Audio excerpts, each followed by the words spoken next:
ಇನ್ನು ಸಿಎಂ ಸಿದ್ದರಾಮಯ್ಯರೇ ನಿರ್ಧಾರವನ್ನ ಮಾಡಬಹುದು ಅಂತ ಹೇಳ್ತಿದ್ದಾರೆ ನಾಯಕರು.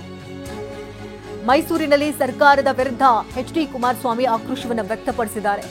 ಸಣ್ಣ ವಿಷಯವನ್ನ ದೊಡ್ಡದಾಗಿ ಮಾಡಿಕೊಂಡಿದ್ದಾರೆ. ಕಬ್ಬಿಗೆ ಬೆಲೆ ನಿಗದಿ ಮಾಡುವುದು ಸಣ್ಣ ವಿಚಾರ ಅಷ್ಟೇ. ನಿಮ್ಮ ರಾಜಕೀಯ ಅನುಭವದಲ್ಲಿ ನಿರ್ಧಾರ ಆಗಲ್ವಾ ಇದು? ಸಣ್ಣ ನಿರ್ಧಾರವನ್ನ ನೀವು ತೆಗೆದುಕೊಳ್ಳೋದಕ್ಕಾಗಲ್ವಾ? ಇಷ್ಟು ದೊಡ್ಡ ಮಟ್ಟದಲ್ಲಿ ಪ್ರತಿಭಟನೆಗಳೇ ಆಗ್ಬೇಕಾ ನಿಮಗೆ? ಹೀಗಂತ ಸರ್ಕಾರದ ವಿರುದ್ಧ ಎಚ್.ಡಿ. ಕುಮಾರಸ್ವಾಮಿ ಮೈಸೂರಿನಲ್ಲಿ ಆಕ್ರೋಶವನ್ನ ವ್ಯಕ್ತಪಡಿಸಿದ್ದಾರೆ. ಕಬ್ಬಿಗೆ ಬೆಲೆ ನಿಗದಿ ಮಾಡುವುದು ಸಣ್ಣ ವಿಷಯ ಅಂತ ಕಿಡಿಕಾರಿದ್ದಾರೆ. ಉತ್ತರ ಕರ್ನಾಟಕದ 5-6 ಜಿಲ್ಲೆಗಳಲ್ಲಿ ರೈತರು ಕಳೆದ 8-9 ದಿನಗಳಿಂದ ಪ್ರತಿಭಟನೆಯನ್ನ ಬೀದಿನಲ್ಲಿ ಮಾಡ್ತಾ ಇದ್ದಾರೆ. ಹಲವಾರು ಭಾಗದಲ್ಲಿ ರಾಷ್ಟ್ರೀಯ ಹೆದ್ದಾರಿಗಳನ್ನು ಬಂದ್ ಮಾಡಿ ಈ ಮುಖ್ಯಮಂತ್ರಿಗಳಿಗೆ ಕನಿಷ್ಠ ಇಂಥ ಪರಿಸ್ಥಿತಿಗಳಲ್ಲಿ ಯಾವ ತೀರ್ಮಾನಗಳು ಮಾಡಬೇಕು ಅಂತಕ್ಕಂಥದ್ದಕ್ಕೆ ಅವ್ರಿಗಿರ್ತಕ್ಕಂಥ ಅನುಭವದಲ್ಲಿ ಸಾಧ್ಯ ಇರಲಿಲ್ವಾ?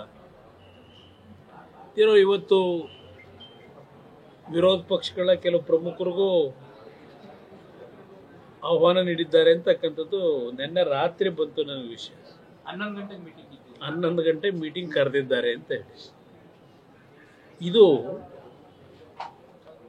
ಹಲವಾರು ಜನಪ್ರತಿನಿಧಿಗಳನ್ನ ಕರೆದು ತೆಗೆದುಕೊಳ್ತಕ್ಕಂಥ ನಿರ್ಧಾರ ಅಲ್ಲ. ಇದು ಮುಖ್ಯಮಂತ್ರಿಗಳೇ ಅವರೇ ಇವತ್ತು ತೀರ್ಮಾನ ಮಾಡ್ತಕ್ಕಂಥ ಒಂದು ಅತ್ಯಂತ ಸಣ್ಣ ವಿಷಯ ಇದು. ನನ್ನ ಲೆಕ್ಕದಲ್ಲಿ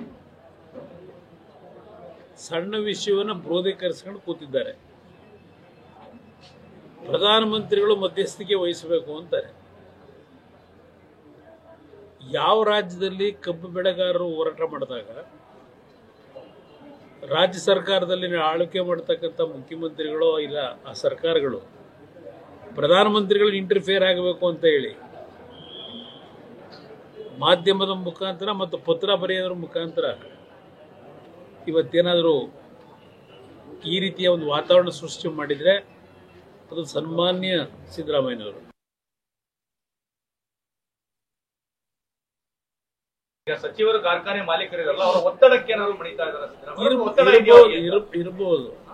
ಯಾಕೆಂದ್ರೆ ಬೆಳಗಾವಿನಲ್ಲಿ ಆಲ್ಮೋಸ್ಟ್ ಆಲ್ ಎಲ್ಲಾ ಜನಪ್ರತಿನಿಧಿಗಳು ಒಂದೊಂದು ಕಾರ್ಖಾನೆ ಕಟ್ಕೊಂಡವ್ರೆ. ಕೆಲವರು 2-3 ಕಟ್ಕೊಂಡವ್ರೆ.